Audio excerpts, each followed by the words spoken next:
अस्सलाम वालेकुम, मैं हूं अफसा कोमल। कल सदर आरिफ अलवी साहब की तरफ से चीफ इलेक्शन कमिश्नर को खत लिखा गया और 90 रोज़ के अंदर इलेक्शन करवाने की तजवीज़ दी गई थी। उनका ये जो मशवरा नुमा खत था, इस पर अब जो है वो सियासी रद्द-ए-अमल भी आना शुरू हो चुका है।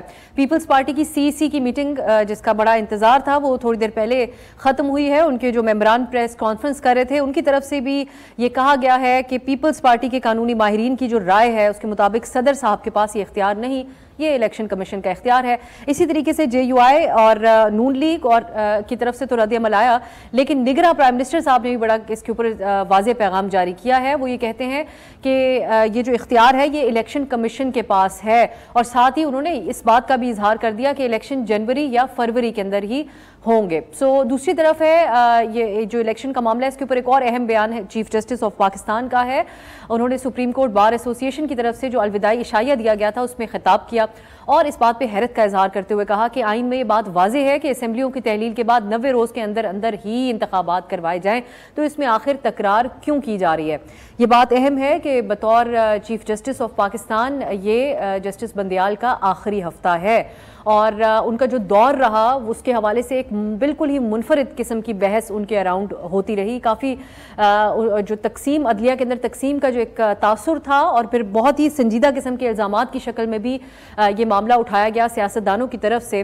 उनकी तरफ से इसकी भी हवाले से भी कुछ इसको हम कह सकते हैं कि एक वजाहती तौर पर वो ये बात कर रहे थे। उन्होंने कहा कि जो तकसीम है अदालत के अंदर वो सिर्फ इस हवाले से थी कि आइनी मामलात सुप्रीम कोर्ट के पास आने चाहिए या नहीं आने चाहिए। साथ ही वो कहते हैं कि तमाम जजेस आज़ाद है, किसी को किसी पे शक नहीं होना चाहिए। इस हवाले से उन्होंने मज़ीद ये कहा कि आइनी नौयत के जो मुकदमात हैं वो निपटाने में हम इतने मसरूफ़ रहे जिसकी वजह से सुप्रीम कोर्ट पर अब भी बहुत सारे ज़ेरे इल्तवा मुकदमात का बोझ है, जितना आइडियली उनके मुताबिक कम करना चाह रहे थे वो नहीं कर पाए क्योंकि आइनी मामलात उनके सामने आ रहे थे। ये जो उनकी गुफ्तगू थी उसके अंदर वो एक मौके के ऊपर इस बात की दुआ भी देते हुए नजर आए कि खुदा करे अरबाबे इख्तियार तमाम आइनी मामलात के आइन के मुताबिक मामलात को चलाएं और आगे अदालत के पास इतना बोझ ना आए। हम प्रोग्राम में ये डिस्कस करेंगे कि क्या कहना ये दुरुस्त है चीफ जस्टिस साहब का कि तकसीम की सिर्फ वाहिद एक वजह यही थी कि आइनी मामलात अदालत के सामने आने चाहिए या नहीं आने चाहिए, सिर्फ क्या इसी के ऊपर डिवाइडेड थी अदलिया या दीगर वजूहात भी थी। फिर आने वाले जो चीफ जस्टिस साहब हैं ये जो आइनी मामलात की तोजी वो पेश कर रहे हैं कि हमारी तमाम तवज्जो, ज़्यादातर तवज्जो, क्योंकि उन्होंने बिलखुसूस के अल्फाज इस्तेमाल किए कि पिछले 1-1.5 साल के दौरान आइनी निकात पर लोग हकूक मांगने आते रहे, चाहते हैं कि एक तवाज़ुन बरकरार रहे, हम तमाम केसेस को निपटा सकें। तो अगर इसी तरह का मामला है तो आने वाले चीफ जस्टिस साहब के लिए किस किस्म के चैलेंजेस दरपेश होंगे। फिर नून लीग जो है वो इस वक्त तैयारी कर रही है और बहुत मुतहरिक नज़र आ रही है मियां नवाज शरीफ साहब की वापसी के हवाले से। ये 4 साला उनकी जो खुद साख्ता जिलावतनी थी वो 21 अक्टूबर को ख़त्म होने जा रही है। हम ये डिस्कस करेंगे कि क्या मियां नवाज शरीफ साहब के लिए एक तो सियासी चैलेंजेस क्या होंगे वापस आने के, लेकिन क्या वो वाकई एक मुतहरिक तरीके से कैंपेन चला सकेंगे इलेक्शन की, क्योंकि कानूनी चैलेंजेस का भी तो उनको सामना होगा। इसको क्यों भूल रही है इस वक्त मुस्लिम लीग नून जो गुफ्तगू कर रहे हैं उस हवाले से। मेरे साथ इस्लामाबाद स्टूडियो में तशरीफ फरमाए जहांगीर साबिक एडवोकेट जनरल, सबात रिजवी साहिबा हमारे साथ हैं, secretary Lahore high court bar association, और मजहर अब्बास साहब सीनियर सहाफ़ी और तज्ज़ियाकार। बहुत बहुत शुक्रिया आप तीनों का। मैं जहांगीर साहब आपसे आगाज़ करना चाहूँगी। अब एक कन्फ्यूजन हमें बहुत ज़्यादा रही, अब खा लतीफ़ खोसा साहब हों जो वो पॉइंट ऑफ व्यू अपना रहे हैं आजकल, उनकी अपनी जमात जो है उससे कुछ इख्तलाफ करते हुए उनको शो कॉज भी जारी करी है, वो एक डिफरेंट उस हवाले से है, लेकिन एतजाज़ साहब और लतीफ़ साहब मुख्तलिफ ओपिनियन अपना रहे हैं इन दीगर सियासी जमातों से। लेकिन इरफान कादिर साहब ने भी एक मौके के ऊपर ये बात कही है कि सदर मुमलिकत के पास है इख्तियार आइनी तौर पर। अब जो कल उन्होंने ख़त लिखा है इसको क्योंकि उसमें मशवरे के ऊपर ज़्यादा ये था, तो अब सिंपली हमें ECP की तरफ देखना है इलेक्शन की तारीख के लिए, या ये एक आइनी बहरान की सी कैफियत मौजूद है इस वक्त मुल्क के अंदर। बिस्मिल्लाहिर्रहमानिर्रहीम। बहुत शुक्रिया। देखें, अगर आपको कॉन्स्टिट्यूशन को पढ़ें तो उसमें जो आर्टिकल 48 सब आर्टिकल 5 है उसके अंदर क्लियर कट लिखा गया है कि अगर प्रेसिडेंट असम्बली डिज़ोल्व करेगा on the advice of the prime minister तो वो अपॉइंट करेगा डेट, लफ्ज़ अपॉइंट लिखा हुआ है, अपॉइंट डेट करेगा इलेक्शन की विदिन 90 डेज़। ये तो क्लियर है। अगर पार्लियामेंट्री फॉर्म ऑफ डेमोक्रेसी में अंदर आप देखें जो पार्लियामेंट्री गवर्नमेंट है वो प्रेसिडेंट को बहुत ज़्यादा अख्तियार है कॉन्स्टिट्यूशन के अंदर, लेकिन on the advice of the prime minister. ये तो इसमें कोई दो राय नहीं है कि डेट प्रेसिडेंट ही देगा इलेक्शन की। लेकिन अब जो इलेक्शन की मोडस ऑपरेंडी है, क्योंकि प्रेसिडेंट ना ही कोई लॉजिस्टिक का अरेंजमेंट कर सकता है, ना ही कोई आरओ पॉइंट कर सकता है, ना ही कोई रिटर्न मतलब है कोई प्रिजाइडिंग ऑफिसर, जितनी भी मशीनरी है या फाइनेंस है, वो एक मैकेनिज्म ये है कि आप कंसल्टेशन करें गवर्नमेंट के साथ और इलेक्शन कमीशन के साथ, कोई एग्रीड डेट हो उसके मुताबिक, ताकि इलेक्शन हो जाए। अब अभी जो सिनेरियो डेवलप हो गया है इसमें प्रेसिडेंट ने भी मेरे ख्याल में अपनी पार्टी को भी थोड़ा सा खुश किया है। जो दूसरे हल्के थे अरबाब जो चाहते हैं इलेक्शन थोड़ा सा जनवरी फरवरी में हुई, तो अब ऑब्वियस है, इसमें कोई छुपी बात नहीं है कि जी गवर्नमेंट भी चाहती है, जो बाकी जो लोग हैं स्टेक होल्डर वो भी चाहते हैं कि इलेक्शन जो है वो जनवरी फरवरी में हो। और पीपल्स पार्टी ने अभी जो है इधर और बयान दे रही है, CCI की मीटिंग में उन्होंने कोई ऑब्जेक्शन नहीं उठाया, या वो पहले कह रहे थे नहीं जाएंगे, फिर वो गए। और वो उनका 90 दिन के अंदर साहब का बयान कोई इतना हतमी नहीं है, मतलब they are playing both way here and there. तो अब प्रेसिडेंट जब उनकी पार्टी से बहुत ज़्यादा प्रेशर आया लास्ट टाइम मेरे ख्याल में, जब वो वकला जो हैं वो मुलाकात के लिए इमरान खान, उन्होंने क्लियर कट प्रेसिडेंट को कहा है कि आप लाजमी डेट दें, तो उन्होंने अपने आप को बचाने के लिए अपना बर्डन सारा जो है ना वो एक टेक्निकली खत लिख के, जिस पे ना कोई डेट है लेकिन वो डेट ये नहीं है कि इलेक्शन करें, आप मशवरा करें और जाके सुप्रीम कोर्ट पे जो है उन्होंने बॉल जो है सारी कि सुप्रीम कोर्ट फैसला करे। तो वो ऑलरेडी पिटिशन पेंडिंग है सुप्रीम कोर्ट के अंदर, 3-4 पिटिशन पेंडिंग है, वो इसी सिलसिले में है। एक पिटिशन में उन्होंने CCI के डिसीजन को भी चैलेंज किया हुआ है, और इलेक्शन की डेट का भी प्रेसिडेंट अनाउंस करेगा, ये कौन करेगा। तो वो सारे मेरे ख्याल में अमलात जो हैं ये आने वाले जो चीफ जस्टिस हैं इनके लिए बिल्कुल जो है वो अभी छोड़ के बहुत बड़ा जो है कॉन्स्टिट्यूशनल बोझ जो है वो उमरता बंदयाल साहब जा रहे हैं। तो ये अब डिसाइड करेगी सुप्रीम कोर्ट के इलेक्शन जो है वो डेट कब होनी चाहिए, क्योंकि इलेक्शन कमीशन तो ऑब्वियसली उसको प्रेसिडेंट भी कह दिया है, और इलेक्शन कमीशन अभी जो लास्ट जजमेंट आई थी सुप्रीम कोर्ट की उसमें ये कहा था कि अगर election commission with in 90 days के अलावा चाहता है कि मैं नहीं करा सकता, तो वो सुप्रीम कोर्ट में आकर हमें बताए, हम इस डेट को आगे पीछे करेंगे। ठीक, तो अब सबाह साहिबा ये जो लेटर कल प्रेसिडेंट साहब की तरफ से लिखा गया उसमें इत्तफाक भी एक तरफ वो ECP के मौक़िफ़ से कर रहे हैं और उस सवालों से भी उसमें वो जिक्र कर रहे हैं। सो ये जो ख़त है इसको हम अब उनकी तरफ से एक खानापुरी और जो उनके ऊपर प्रेशर था उनकी पार्टी की तरफ से यही समझा जाए। बिल्कुल, मैं समझती हूँ कि वैसे ये प्रेसिडेंट साहब का बड़ा अनकॉन्स्टिट्यूशनल एक्ट है और उनको ज़रूरत नहीं थी कि वो कोई ऐसा मोहब्बतनामा लिखते इलेक्शन कमीशन को, या वो उसके अंदर कोई एडवाइस मांगते फ्रॉम सुप्रीम कोर्ट। ये बेसिकली आर्टिकल ये जिस तरह अभी बताया जदून साहब ने 48 बड़ा क्लियर है इसमें कि ये बाय ऑल मींस 90 डेज के बाद इलेक्शन, सिर्फ उसने president has to give a date कि आफ्टर 90 डेज इस तारीख को इलेक्शन होंगे पूरे मुल्क में, और वो तारीख जो है वो प्रेसिडेंट ने ही देनी है बाय ऑल मींस। और उसके लिए उन्हें ना तो किसी की एडवाइस चाहिए थी उस तरह से, जो सुप्रीम कोर्ट को मामला जिस तरह चल रहा है कि लेटर के थ्रू इन्होंने एडवाइस सीख की है फ्रॉम इलेक्शन कमीशन ने और सुप्रीम कोर्ट, जो बिल्कुल मैं समझती हूँ कि अनकॉन्स्टिट्यूशनल एक्ट है। और ये फिर वही एक हरकत है कि इस मुल्क के अंदर एक आइनी बहरान पैदा करने की कोशिश की है, मैं समझती हूँ। मज़र साहब ये हम जो प्रेसिडेंट साहब के जो लेटर है उसके ऊपर कमोबेश सभी के यही ख्यालात हैं, जैसे सबाह साहिबा बात करी और जहांगीर साहब। मैं सियासी तौर पर आपसे जानना चाहूँगी, इस हफ्ते में हमने देखा कि नून लीग के ऊपर प्री पोल रिगिंग के इल्ज़ाम पीपल्स पार्टी लगा रही है। उसके अलावा ज़्यादातर हमें सियासी जमातें अभी भी एक बेयकीनी का ही शिकार नज़र आ रही है, वो ऑन द रिकॉर्ड कहें या ना कहें लेकिन नज़र ज़रूर आ रहा है। और on top of everything JUI को हम देख रहे हैं वो दहशत गर्दी का शिकार है। आज हाफिज़ अब्दुल्ला साहब के ऊपर भी जो है वो जिस तरीके से अटैक हुआ, ये वाहिद नहीं है, सिर्फ चंद अरसा पहले भी JUI के जलसे में हुआ। सो ऐसे में आपको लगता है कितना ज़रूरी है कि क्लैरिटी इलेक्शंस के हवाले से मिले और सबका इलेक्शन कमीशन के ऊपर एक एतमाद की फिजा भी इलेक्शन कमीशन के साथ हो, अगर तमाम चीज़ों का इख्तियार उनकी तरफ जाता है? देखिए अफसर बहुत क्लियर है चीज़, मुझे नहीं समझ में आ रही, और उसके रीजंस क्या पॉलिटिकल रीजंस हैं कि क्यों अगर मगर वाली सिचुएशन क्रिएट की जा रही है। यानी पीपल्स पार्टी ये तो कह रही है कि 90 रोज़ में इलेक्शन, लेकिन अब अगर प्रेसिडेंट ने एक तजवीज़ पेश कर दी है तो फिर उसकी मुखालफत क्यों है? आप अगर कॉन्स्टिट्यूशनल क्वेश्चंस हैं वो एक अलग चीज़ है।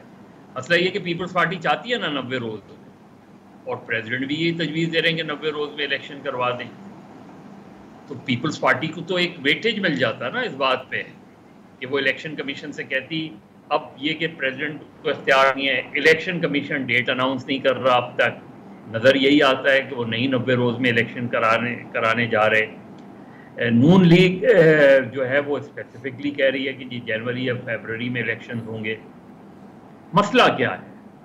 मसला बहुत सीधा सा है। PMLN अगला इलेक्शन जो होगा वो पंजाब का इलेक्शन होगा।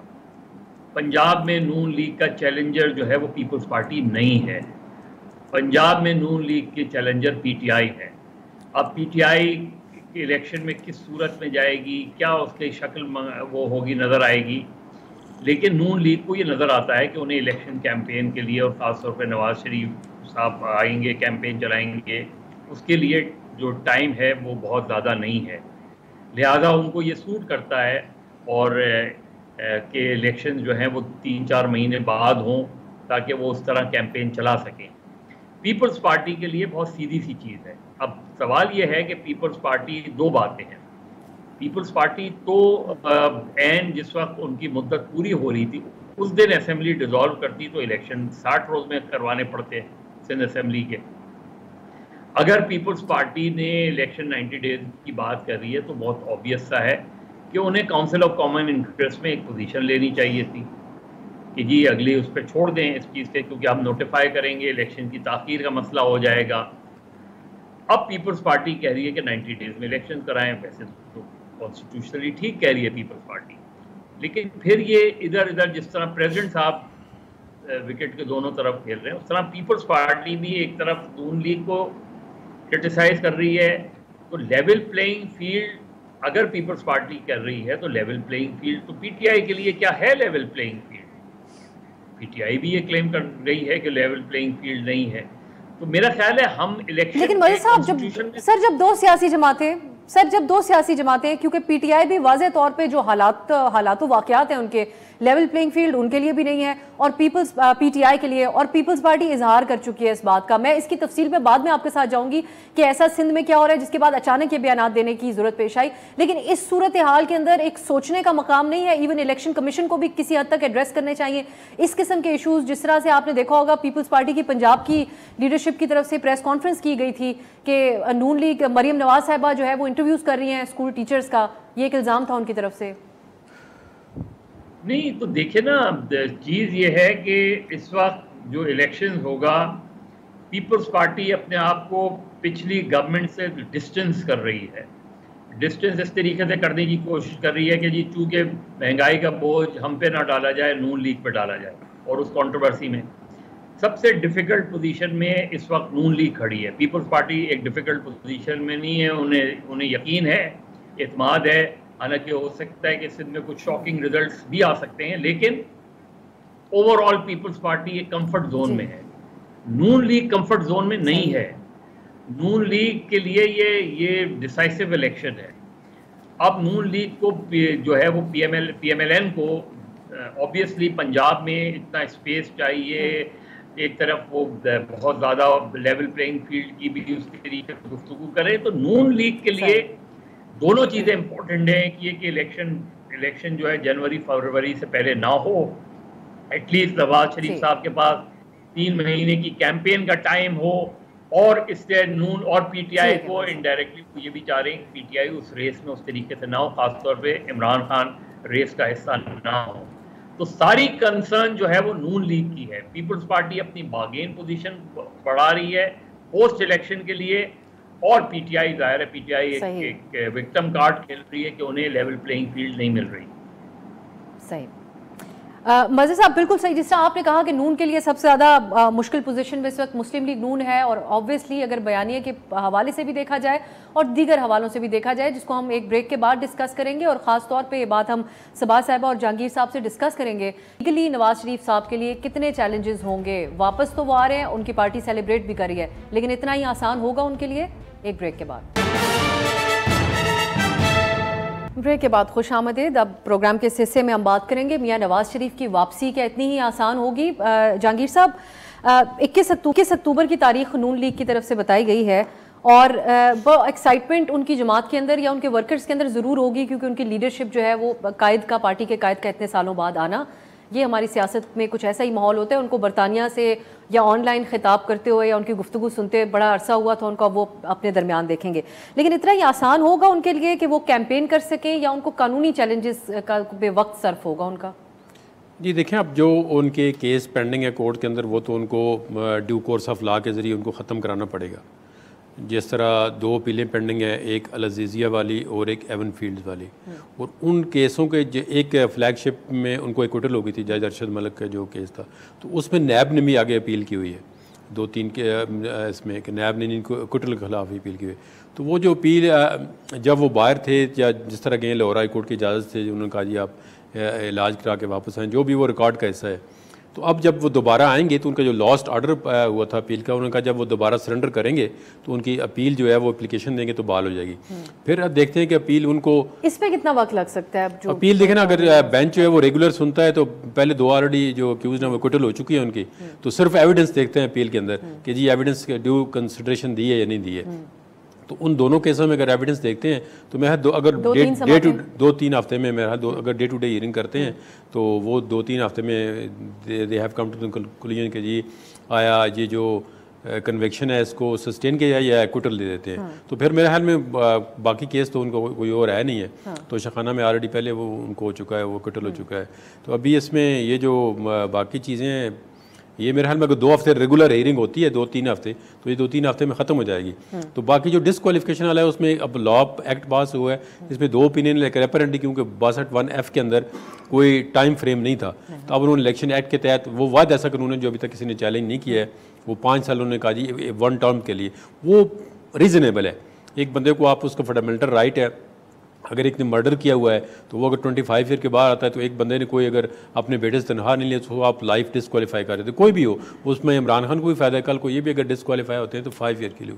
कोई भी पॉलिटिकल लीडर पहले तो होना ही नहीं चाहिए डिस्क्वालीफाई। अगर इन केस जो करते हैं या कराते हैं तो अगर वो कराएं भी तो 5 साल जो है वो डिस्क्वालिफिकेशन मेरे ख्याल में एक टर्म के लिए काफ़ी होती है। तो इसमें मोस्ट प्रोबेबली जो है उनके केसेस जो हैं विद इन टाइम फ्रेम ये इलेक्शन से पहले रिजॉल्व हो जाएंगे। सबा साहबा, आपके ख्याल में अब ये जो कानून साजियाँ हुई ये फ़ायदा उनको देंगी या उनकी उनको कहीं ना कहीं गिरफ्तारी उनको ज़रूर देनी पड़ेगी? मैं समझती हूँ कि जो थोक के हिसाब से लास्ट रजीम ने कानून पास किए हैं वो डेफिनेटली उनको फ़ायदा देने के लिए किए हैं, और लेकिन उसके बावजूद उनको ये फेस करना पड़ेगा, क्योंकि यहाँ उनकी जो कन्विक्शन थी उसके बाद वो कोर्ट के ऑर्डर से मेडिकल करवाने के लिए गए थे, अपना इलाज करवाने के लिए, और 2019 की ये बात है। उसके बाद उनको पीओ भी डिक्लेयर कर दिया गया फरवरी में, और बाद में वो ज़ाहिर है अभी तक ही इज डिक्लेयर्ड पीओ। इसके अलावा भी जैसे जदून साहब ने बताया कि उनके बहुत सारे केसेस जो हैं अभी वो पेंडिंग है, और इस तरह नहीं जदून साहब हो सकता कि नवाज शरीफ के लिए डे टू डे हियरिंग्स हो और किसी आम शख्स के लिए सालों में एक जाके अपील लगे और जब तक वो यानी वहाँ पे जेल में मार खप गया हो। इस तरह नहीं हो सकता। Law should be equal for everyone. अगर किसी आम शख्स की जो अपील है वो रूटीन में सालों में सुनी जाती है तो फिर नवाज शरीफ साहब की अपील को सुनने में भी कोई ऐसी अर्जेंसी नहीं है कि वो डे टू डे हियरिंग होंगी। सो मैं समझती हूँ कि अगर वो आएंगे तो यहाँ पे उनको सारे अपने केसेस को फेस करना पड़ेगा, और ये भी अगर वो फेस करते हैं उसके बाद अगर वो जो कॉन्स्टिट्यूशन के अंदर अमेंडमेंट है कि डिस्क्वालिफिकेशन वाली, अगर उससे भी वो निकल जाते हैं तो फिर भी मैं समझती हूँ कि इस वक्त लोगों को बेवकूफ़ बनाना इतना आसान नहीं है, जबकि एक तीसरी पॉलिटिकल पार्टी भी मैदान में आ चुकी है। तो मैं नहीं समझती कि आप एक इलेक्शन के जरिए आप पाएंगे, and he should not be so sure that they will win election, और वो लोगों से जो उनका जो राइट ऑफ वोट है अवाम का, वो उनको इस तरह से डिसीव करके वो ले सकेंगे। मज़हर साहब, ये तो एक तरफ ये तमाम जो हालात पीडीएम के दौरे हुकूमत 16 माह के अंदर रहे उसका तो आपने तज़किरा किया कि जो मुआशी हालात है उसका भी होगा मामला, लेकिन कुछ जिन एथिकल ग्राउंड्स के ऊपर बात सबाह साहिबा कर रही हैं, आप समझते हैं इस किस्म के सवालात भी उनके ऊपर रेज होंगे? और इससे बढ़ के उनके जो बड़े सियासी अपोनेंट है वो पीटीआई ही रही है, बिलखुसूस अगर हम पंजाब की बात करें तो उनके लीडर इस वक्त अटक जेल के अंदर हैं। तो मियाँ साहब जब वापस आएंगे तो आप समझते हैं कि इतना ही आसान होगा उनके लिए, क्योंकि सपोर्ट पीटीआई की बड़ी है जब से अटक जेल में गए हैं पीटीआई के चेयरमैन। हमारे पास कोई बाकायदा सर्वेस के रिजल्ट्स तो नहीं हैं, लेकिन जो पब्लिक पल्स को अंडरस्टैंड करने की कोशिश करते हैं वो बिलों के साथ साथ गुस्सा सियासी तौर पर भी निकालते हैं जो उनके हामी हैं, तो उसमें तादाद बड़ी है उन लोगों की, बज़ाहिर ऐसा नजर आता है। देखिए अब सब प्रॉब्लम ये हुई है कि नवाज शरीफ साहब के जाने से ज़्यादा उनकी जाने और वापसी का जो गैप है वो इतना बड़ा है कि वो स्पेस जो है वो पीटीआई ने कैप्चर की, और वो कैप्चर दो तरीके से की पीटीआई ने। एक तो ये कि नून लीग, जाहिर है मियां नवाज शरीफ मिसिंग है 3.5 साल से, वो जो अपॉर्चुनिटी मिली, प्लस जो पीडीएम की जो 16 महीने की परफॉर्मेंस थी वो ऐसी रही कि उसमें चाहे इमरान खान साहब की तहरीक बहुत इफेक्टिव रही हो या नहीं रही हो, लेकिन बाय डिफ़ॉल्ट उनको फ़ायदा पहुंचता रहा, क्योंकि जो भी इकोनॉमिक सिचुएशन रही वो इतनी ख़राब रही कि उसका बाय डिफ़ॉल्ट फ़ायदा, जो नुकसान पीटीआई को हो रहा था before vote of no confidence, वो उनके प्लस पॉइंट में चला गया after vote of no confidence. और पीडीएम फैसला नहीं कर सकी कि हमें इलेक्शन कब कराने। अगर वो फौरन इलेक्शन करा देते तो शायद पीडीएम को फ़ायदा होता और पीटीआई को नुकसान होता अगर फौरी तौर पे इलेक्शन हो जाते। लेकिन आज की ग्राउंड सिचुएशन ये है कि ये बहुत डिफ़िकल्ट होगा for Nawaz Sharif to regain his power उस सिचुएशन में कि वो जो इस वक्त 2018 में, देखिए 2018 में नवाज शरीफ साहब डिस्क्वालीफाई थे, 2017 में उनकी कन्विक्शन हो गई थी, वो डिस्क्वालीफाई थे, लेकिन पीएमएलएन जो ग्राउंड पे खड़ी हुई थी और इसी वजह से पीटीआई को वो कामयाबी 2018 में नहीं मिली जिसकी वो तवक्को कर रहे थे। उनकी गवर्नमेंट ज़रूर बनी, लेकिन पीएमएलएन अगेंस्ट ऑल ऑड्स जो है पीएमएलएन ने 2018 में अच्छा परफॉर्म किया। अगर ये एमक्यूएम और बाप और ये पार्टियां नहीं साथ देती पीटीआई का तो उनकी गवर्नमेंट नहीं बन पाती, और पीएमएलएन को ultimately being a second largest party उनको दूसरा मौका मिलता। एग्जैक्टली वही सिचुएशन, उसको आप पलट लें, वो सिचुएशन आज जो है वो पीएमएलएन के साथ खड़ी है। इस वक्त पीटीआई जो है वो एक विक्टिम कार्ड है, पीटीआई एक विक्टिम कार्ड है, और पीएमएलएन जो है वो उसको तासुर ये मिल रहा है कि पीटीआई को लेवल प्लेइंग फील्ड नहीं मिल रही। तो वो जो एक तरफ महंगाई, दूसरी तरफ विक्टिम कार्ड, ये वो सारी चीजें हैं जो पीएमएलएन के अगेंस्ट जा रही हैं, पीटीआई के फेवर में जा रही हैं। कोई जब हम इमेजिन करते हैं कि क्या मुमकिन कैंपेन हो सकती है सियासी जमातों की, क्या आप समझते हैं कि कोई भी शख्स ये इंटरेस्टेड होगा, खा वो पीएमएलएन के सपोर्टर्स हों या किसी भी और पार्टी के, कि 2018 में क्या हुआ, माजी में क्या होता रहा, इन हालात में जो कि यकीनी तौर पे गैर मामूली हैं। अगर हम देखें पेट्रोल प्राइसेस के हवाले से या जो आम जो आवाम है पाकिस्तान के, जिस किस्म के हालात से वो गुजरे हैं, आप समझते हैं कि ये बातें अगर वो आके करेंगे कि 2018 में हमारे साथ ये हुआ, तो कोई इंटरेस्टेड होगा, इसका ज़्यादा नुकसान होगा उनको? देखिए, एक वाहिद जो पीएमएलएन को थोड़ा सा एडवांटेज इस इलेक्शंस में होगा वो ये कि पीटीआई इस वक्त एक डिवाइडेड हाउस है, और चाहे उसके जो भी रीजंस हो, लेकिन एक डिवाइडेड हाउस है पीटीआई। उनके वर्कर्स में एक फियर फैक्टर मौजूद है। ऑर्गेनाइजेशन जलसे जुलूस के लिए इतना आसान नहीं होगा पीटीआई के लिए, तो पीटीआई एक डिसएडवांटेज सिचुएशन में खड़ी है, वैसे ही जैसे माजी में दूसरी जमातें खड़ी रही थी। तो आज पीटीआई एक डिफिकल्ट पोजीशन में है। अब पीटीआई कैंडिडेट्स को पिक करना, कैंडिडेट्स का नॉमिनेशन भरना और एक कैंपेन को ऑर्गेनाइज करना, उसके मुकाबले में पीएमएलएन को एक एडवांटेज हासिल होगा। पीएमएलएन अदरवाइज भी पीएमएलएन इस पंजाब में is the most organise party, और जाहिर है सालों साल से इलेक्शन लड़ते आ रहे हैं, इलेक्शन की डायनामिक्स पता है, इलेक्शन की साइंस पता है। जो पीएमएलएन का डायलेमा है ये कि वोटर को अपने हक पे कैसे कन्वर्ट करना है, वोटर के सामने आपने कौन सा बयानिया ले जाना है। वो वोटर जो लाहौर जैसी कॉन्स्टिट्यूंसी जहाँ पीएमएलएन एक दो सीट्स के अलावा कभी हारती नहीं थी, वहाँ पीएमएलएन को एक सीरियस चैलेंज का सामना है, लेकिन सामने कौन आके खड़ा होगा और जो खड़ा होगा उसकी अपनी क्या पोजीशन होगी, वो बाय डिफॉल्ट शायद पीएमएलएन उस एडवांटेज को देख रही है।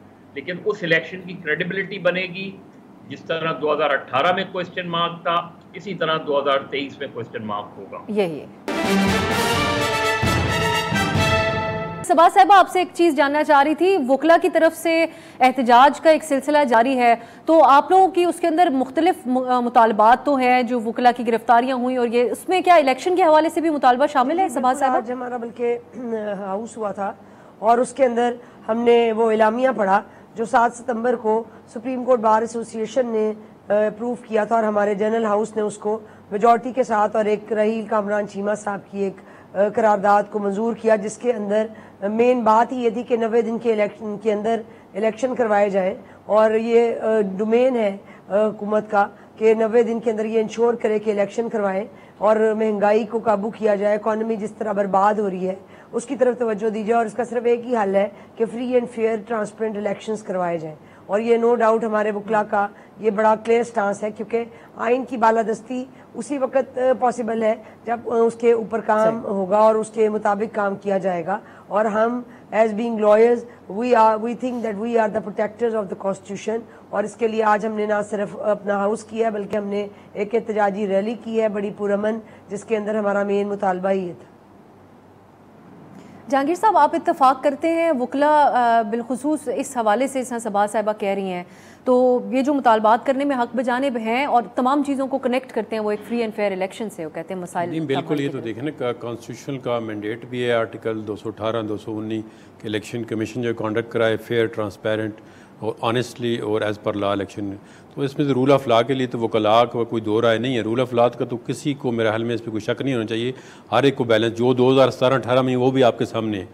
ये बात है कि इस दफ़ा वकला ज़्यादा आगे आ गए हैं, बजाय इसके कि आप हिस्ट्री में देखें तो 75 ईयर से ही आ रहा है, एक पार्टी को आगे एक को पीछे एक को इधर पिक एंड चूज़ लगी हुई है। 2017-18 में तो ये पोजीशन नहीं थी, वकला जो है ये नहीं कह रहे थे कि जो इमरान खान कर रहे हैं आगे इनको जो इस्तेमाल कर रहे हैं जो वाक़यात हो रहे हैं।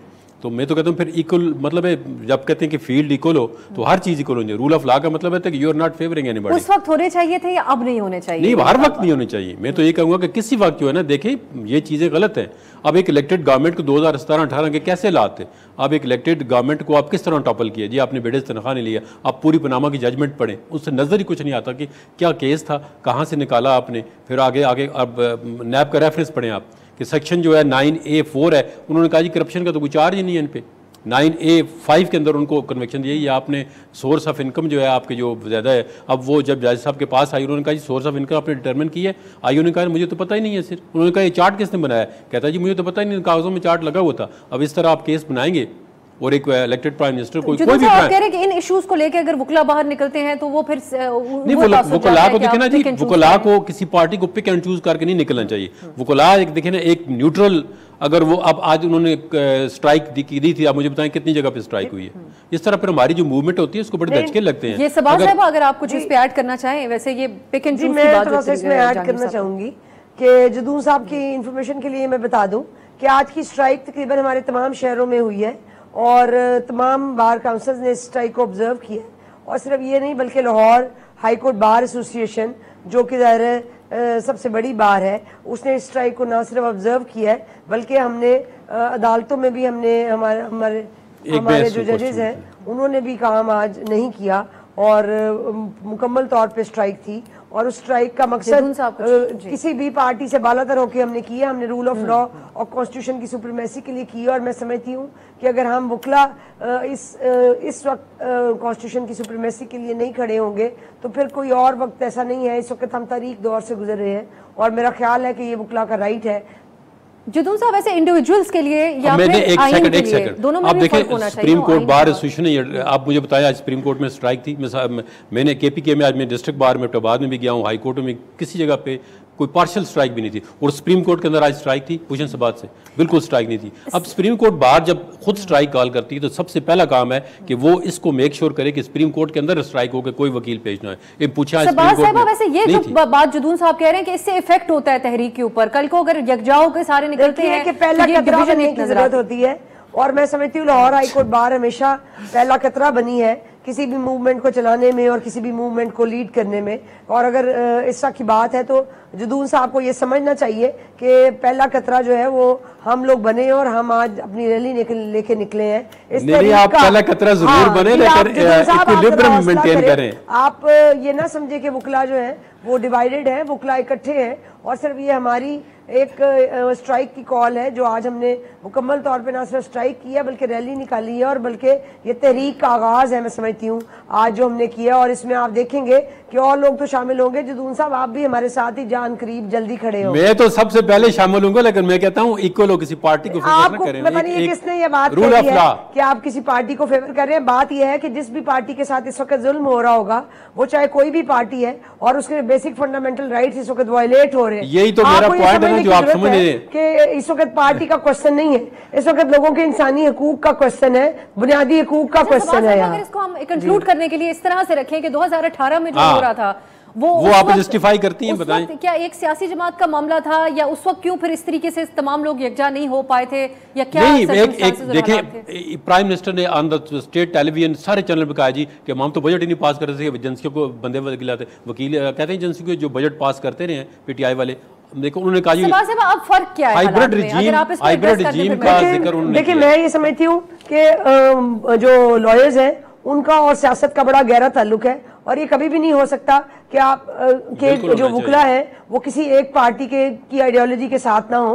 हर शख्स का ये राइट है कि वो किसी भी पॉलिटिकल पार्टी को वो सपोर्ट करे, उसकी आइडियोलॉजी के ऊपर वो बेस करे। लेकिन जब किसी कॉज की बात होती है तो फिर मुझे इस बात का पता है, मैं खुद इस लीगल फ्रेटर्निटी का हिस्सा हूँ and I am leading this community, और मुझे पता है कि जब किसी इस तरह की कॉज की बात होती है जिसमें हमारे कॉन्स्टिट्यूशनल राइट्स की बात है और कॉन्स्टिट्यूशन की सुप्रीमेसी रूल ऑफ लॉ की बात है, तो फिर वहां वुकला अपनी सारी सियासी वाबस्तगियों से निकल के एक यकजा हो जाते हैं। और आज हमने उसका मुजाहरा देखा है कि हम सारे दोस्त जो हैं वो एक ही प्लेटफॉर्म पे हैं, और अब सबका एक ही सिर्फ मतमा नजर था कि आइन की बालादस्ती जो है वो लाजमी है, ना सिर्फ सदर को बल्कि हर इदारे को आइन के मुताबिक आइन की डोमेन के अंदर रहते हुए अपना रोल अदा करना चाहिए, चाहे वो कोई भी इदारा है इस मुल्क का।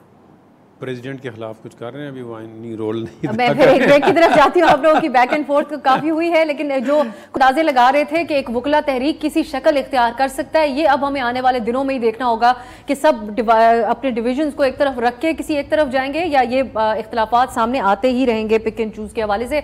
एक ब्रेक की तरफ जाते हैं। जस्टिस बंदियाल की तरफ से जो बातचीत की गई है उस पर हम बात करेंगे कि क्या वो दुरुस्त निशानदेही कर रहे हैं तकसीम की वजूहात के हवाले से। एक ब्रेक के बाद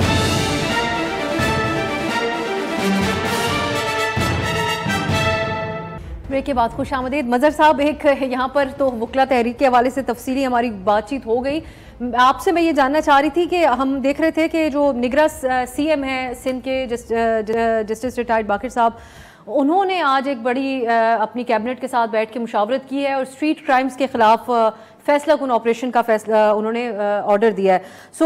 ये जो इफरीत है स्ट्रीट क्राइम्स के हवाले से, और आप तो दहाइयों से इस मामले को कवर करते आ रहे हैं, इसका खात्मा इलेक्टेड गवर्नमेंट भी पीपल्स पार्टी के दौर में कमी बेशी भी कुछ खास नहीं आ सकी, बल्कि इजाफा हुआ पिछले दिनों में। आप समझते हैं कि ये अचीवेबल है? और इसके साथ जो अफसरान के तबादले हों, या जो पहले निगरां वजीर दाखिला ने जिस ऑपरेशन के आगाज का कहा था, ये तमाम चीजें इनको पीपल्स पार्टी के साथ जोड़ा जा रहा है, तो ये क्या दुरुस्त इसकी तशरीह की जा रही है? देखिए, असल चीज़ ये है कि मेरा ख्याल है पिछले हफ्ते जस्टिस मकबूल बाकर साहब से टेलीफोन पे बात हुई थी, और मैंने कहा था कि इस शहर में पुलिस को ये भी पता है कि मोबाइल कहाँ बिकते हैं, और पुलिस को ये भी पता है कि गाड़ियाँ कहाँ खुलती हैं। वो उन इलाकों का भी पता है, और ये आज से नहीं दिहाइयों से हो रहा है। वो रूट्स का भी पता है जहाँ से गाड़ियाँ जाती हैं, उन रूट्स का भी पता है कि जहाँ से गाड़ियाँ छिनती हैं। ये सारी चीज़ें पता हैं। इस शहर में पिछले 30-35 साल से रेंजर्स भी है, पुलिस भी है, और अगर आप चाहें तो मोबाइल, क्योंकि स्ट्रीट क्राइम तो वैसे तो हमारी एक रिलेटिव टर्म है, every crime which is committed on the street is a street crime, लेकिन हम जिस खास उस पर वो करते हैं, मैंने कहा ज़रा ये तो मालूम करें कि जो मोबाइल छीनते हैं, क्योंकि एक मोबाइल स्नैचर की 12 बेल होती हैं। आप इतनी मरतबा, क्योंकि वो जब भी छीनते हैं, जब भी वो जेल जाते हैं, उनकी ज़मानत हो जाती है। उनकी श्योरिटी कौन देता है? उनके कौन लोग हैं जो श्योरिटी हैं? कंटिन्यूसली एक आदमी की श्योरिटी एक आदमी देता चला जा रहा है, 2 ग्रुप देता चला जा रहा है, उसको कभी आइडेंटिफाई किया गया? क्योंकि आप मोबाइल छीनने की क्या सजा होगी? यहाँ 2 लॉयर्स बैठे हैं, मोबाइल छीनने की आप मैक्सिमम क्या पनिशमेंट करेंगे? लेकिन आप मोबाइल कंपनी से बात करके एक ऐसी चिप डलवा सकते हैं उसके अंदर जो जैसे ही मोबाइल छिने आप उस नंबर पे कॉल करें वो मोबाइल नाकारा हो जाए। जब मोबाइल नाकारा हो जाएगा तो फिर मोबाइल नहीं छिना करेंगे। जाहिर है उसकी जो वायबिलिटी है वो तो यही है ना कि वो जाके बेच देता है मोबाइल। एक स्ट्रीट क्रिमिनल जेल से रिहा हुआ, उसने पहला टेलीफोन क्या किया अपने किसी दोस्त को, उसने कहा कि मैं रिहा हो गया हूँ, सामान लेके आ जाओ, घर में 2 दिन से खाना नहीं पहुंचा है। अब ये एक माइंडसेट है, ये एक सारी एक साइकोलॉजिकल, तो अगर वो करना चाहें, लेकिन आई डोंट थिंक सो। मैंने कल भी एक जगह ये बात की थी कि इस मुल्क, इस सूबे में, चाहे किडनैपिंग फॉर रैंसम हो, चाहे सीरियस क्राइम्स हो, अंडरवर्ल्ड से लेके कहाँ असला डंप होता है, कहाँ ड्रग्स डंप होती है, हर चीज का पता है। It's been controlled by a very organised mafia. इसमें चाहे आप पानी तेल हो, चाहे आप फिशरीज का मसला हो, चाहे जमीनों का मसला हो, ये कनाइवेंस है, ये कनाइवेंस है मुख्तलिफ उसमें। तो ये एक जगह है। जो अभी बार एसोसिएशन की बात हो रही थी, मैं as a PFUJ secretary general, I was part of lawyers movement. जब लॉयर्स मूवमेंट चली थी, I was the first one. Even bar association ने भी स्टेटमेंट नहीं दिया था जब हमने स्टेटमेंट दिया था उसके ऊपर। लेकिन प्रॉब्लम कहाँ आती है? प्रॉब्लम ये आती है बार एसोसिएशन में भी, ट्रेड यूनियंस में भी। सबसे ज्यादा ये होती है, हर किसी ने अपने विंग्स, पॉलिटिकल विंग्स बना लिए हैं। जब आप पॉलिटिकल विंग्स बना लेते हैं तो आपकी एक एफिलिएशन बाहर से कम होती है, पॉलिटिकल पार्टी से ज्यादा हो जाती है। आप उसके इंटरेस्ट के खिलाफ जाते हुए हिचकिचाते हैं। तो ट्रेड यूनियंस भी इसी वजह से डिक्लाइन और तबाह हुई। और आप देख लें कि पोस्ट 2007 जो लॉयर्स थे, और मैंने कल लॉयर्स ही फोरम में बात करते हुए की थी कि हम काला कोट पहन के ये समझते हैं कि हम कानून से बालातर हो गए। मैं जर्नलिस्ट होके अपनी गाड़ी पे प्रेस कार्ड लगा के समझ बैठता हूँ कि मैं कानून से बालातर हूँ। एक MNA और MPA इलेक्ट होने के बाद अपनी गाड़ी पे, और वो सब इलीगल है, ये यहाँ सबको पता है कि वो इलीगल होता है जब आप अपनी गाड़ी पे कोई इस तरह की नंबर प्लेट के ऊपर ये लगाते हैं। लेकिन मैं इसलिए लगाता हूँ, लेकिन फिर भी होता है। ये जो जब तक ये माइंडसेट तब्दील नहीं होगा, हम वो जो आज़ादी अदलिया की आज़ादी के जो सम्राट हैं वो नहीं मिले, इसी वजह से नहीं कर पाएंगे। और बड़ी आपने अपनी इस गुफ्तगू में मल साहब बड़े जो रूट कॉजेज हैं इन दोनों हवालों से, उसको आपने उसके ऊपर बात की है। मैं अब आखिर में दोनों मेहमानों का कमेंट, जो गुफ्तगू जस्टिस बंदियाल साहब की तरफ से अब जो अलविदाई गुफ्तगू हो रही है, मैं आप दोनों का कमेंट चाहूंगी। एक मामला जदून साहब, आपको कई दफ़ा हम आपके साथ भी डिस्कस कर चुके हैं और हर TV चैनल के ऊपर ही डिस्कशन हुई है अदलिया की तकसीम के हवाले से।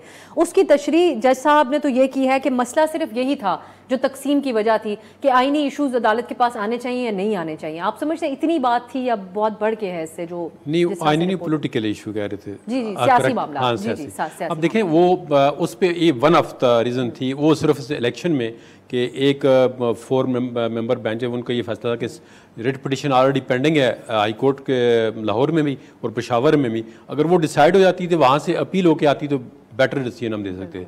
वो दूसरी बात जो है, सबसे बड़ा जो मसला आ रहा है वो बेंच कंपोजिशन का था कि जो ही बेंच बनते थे पिछले 2-3 सालों में। अभी आपको पता है कि बहुत बड़े अखबार ने एनालिसिस किया है कि कितने जज कौन कौन से पॉलिटिकल केसेस में बैठते रहे हैं। किसी का 300 नंबर आ रहा है, किसी का 372 आ रहा है, और किसी जज को सिर्फ 6 दफ़ा 10 दफ़ा टाइम मिला। तो सबसे बड़ा जो मसला है, और अब भी सबसे बड़ा पहला प्रॉब्लम जो काजी फैसल साहब के लिए चैलेंज होगा, वो प्रैक्टिस एंड प्रोसीजर एक्ट जो है 2023 जो है वो आएगा कि जी आप बेंच किस तरह कंस्टिट्यूट करें। क्योंकि वो लॉ जो है उसको उन्होंने स्टे किया है, लेकिन अभी उस पर कोई फाइंडिंग नहीं दी है। तो काजी साहब तो इस फेवर में थे कि जो बेंच की कंपोजिशन है वो 3 जो सीनियर जज हैं वो करें और किस तरह बेंच बने। तो सुप्रीम कोर्ट के इसमें बहुत बड़ी डिवाइड आ गई थी कि आप चीफ जस्टिस के पास सारे इख्तियारात हैं, उनकी जो अथॉरिटी है वो थोड़ी सी मशवरे के साथ डेमोक्रेटिकली और डेलीगेटेड हो। और अब ये देखते हैं कि सुप्रीम कोर्ट का ये सबसे बड़ा पहले चैलेंज होगा कि वाया चीफ जस्टिस साहब अपने हाथ में ही अथॉरिटी रखना चाहते हैं या जो इनकी ओपिनियन थी कि इनको डेलीगेट करना चाहते हैं कि 3 मेंबर जो हैं वो सीनियर जज जो हैं वो डिसाइड करें कि ये केसेस किस तरह लगेंगे और कौन कौन से केसेस किसके पास लगेंगे। ये सबसे बड़ा सुप्रीम कोर्ट लिए पहला चैलेंज होगा। सभा साहिबा, अब जो जाने वाले चीफ जस्टिस साहब हैं उनके हवाले से सियासतदान हर तरह के इल्जामात लगाते रहे, उनको जानिबदार गिरफ्तार होने का इल्ज़ाम भी बहुत बाकायदा तौर पे ऑन द रिकॉर्ड लगता रहा। तो आप नहीं समझते कि कुछ पोलिटिसाइज भी हो गया उनका दौर, बिलखुसूस आखिरी इन कुछ दिनों के अंदर, जिसकी हवाले से कुछ गुफ्तगू और वजाहत कर रहे हैं और हासिल भी कुछ नहीं हुआ क्योंकि PTI भी मायूस है? बिल्कुल, मैं समझती हूँ कि कुछ सालों से अगर आप देखें सुप्रीम कोर्ट की ये हिस्ट्री रही है कि जितने भी चीफ जस्टिस जाते हैं वो जाने से पहले वन वे और द अदर कंट्रोवर्शियल हो जाते हैं, या उनके कोई डिसीजंस ऐसे होते हैं या उनके एक्ट्स ऐसे हैं कि जिसकी वजह से दे मेक देमसेल्व्स कंट्रोवर्शियल। तो अनफॉर्चुनेटली बंदयाल साहब ने भी के साथ भी यही हुआ कि वो भी जाने से पहले वो भी काफ़ी कंट्रोवर्शियल हो गए। फिर उनका मतलब उन्होंने अपने डिसीजंस को इम्प्लीमेंट नहीं वो करा सके, वो भी एक क्वेश्चन बन गया उनकी ज़ात के लिए। और फिर उनके अपने फेलो जजेस के साथ जो उनका रिलेशनशिप था वो बहुत ज़्यादा सरफेस पे आ गया, और जो रिफ्ट थी जुडिशरी के अंदर वो बड़ी क्लियर हो गई सारों के सामने। सो ये बड़ा अनफॉर्चुनेट है कि जो पिछले कई सालों से जो हमारे चीफ जस्टिस साहिबान हैं ऑनरेबल सुप्रीम कोर्ट के, वो किसी ना किसी तरह कंट्रोवर्शियल हो जाते हैं और उनको फिर बाद में वो ज़ाहिर चीज़ें सब क्रिटिसिज्म, पब्लिक क्रिटिसिज्म भी फेस करना पड़ता है। और वही सिलसिला आप समझती हैं अभी जस्टिस बंदयाल साहब के साथ भी हो रहा है। बहुत शुक्रिया सभी साहिबा, जहांगीर जदून साहब और मज़हर अब्बास साहब, इस प्रोग्राम के लिए वक्त निकालने के लिए। अब आने वाले दिनों में नाजरीन हम आने वाले चीफ जस्टिस साहब के हवाले से उनको क्या चैलेंजेस होंगे, ख़ास तौर पे जो आइनी मामलात हैं, ये बात करेंगे आने वाले दिनों में। आज के लिए इजाज़त दीजिए, खुदा हाफिज़।